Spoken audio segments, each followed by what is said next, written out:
prepared to confront your deepest fears, welcome to our world. Welcome to the Horrorscape Chronicles.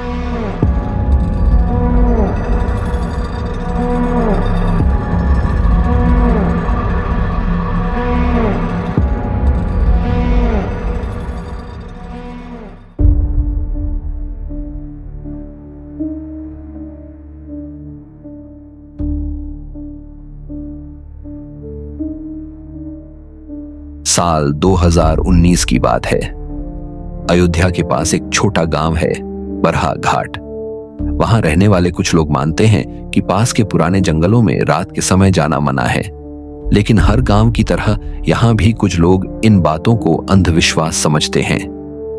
आशीष एक 26 वर्षीय युवक जो हाल ही में मुंबई से लौटा था, उन्हीं में से एक था। उसे गांव की कहानियों पर हंसी आती थी।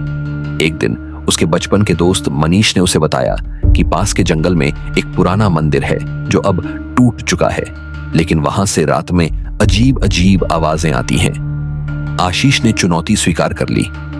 आज रात हम वहीं चलेंगे और मैं दिखाऊंगा कि सब अफवाहें हैं।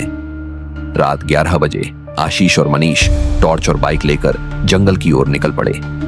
गांव से जंगल का रास्ता सुनसान और अंधेरे से भरा हुआ था। जब वे मंदिर के पास पहुंचे तो वहां सब कुछ सामान्य था। टूटी हुई मूर्तियां, झाड़ियों में उलझे पेड़ और चुप्पी।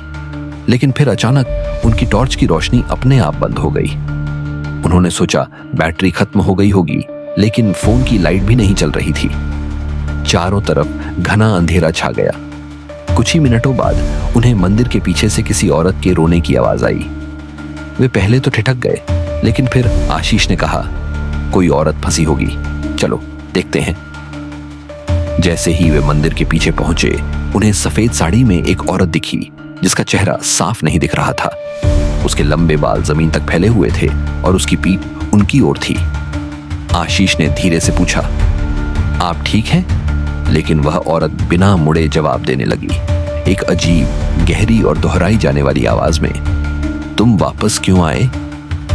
मनीष ने आशीष का हाथ पकड़ा और फुसफुसाया, ये कुछ गड़बड़ है, चलो भागते हैं। उन्होंने बाइक की ओर दौड़ लगाई, लेकिन बाइक स्टार्ट नहीं हो रही थी। पीछे मुड़कर देखा तो वह औरत अब मंदिर की छत पर खड़ी थी, बिना हिले। एक पल के लिए ऐसा लगा जैसे समय थम गया हो।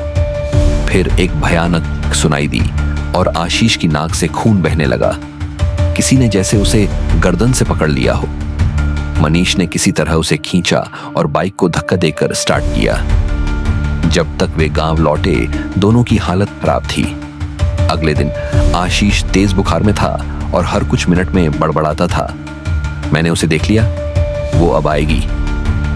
गांव के बुजुर्गों ने बताया कि उस मंदिर में एक औरत की आत्मा है जिसने वर्षों पहले वहीं आत्महत्या की थी, क्योंकि उसके पति ने उसे धोखा दिया था।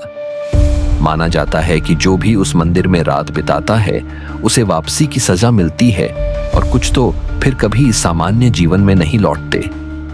आशीष आज भी जिंदा है, लेकिन बोलता नहीं, और जब भी कोई रास्ते की बात करता है, वह सिर्फ एक दिशा की ओर इशारा करता है, जंगल की ओर। क्या आप कभी ऐसे मंदिर के पास जाना चाहेंगे जब घड़ी रात के 11 बजा रही हो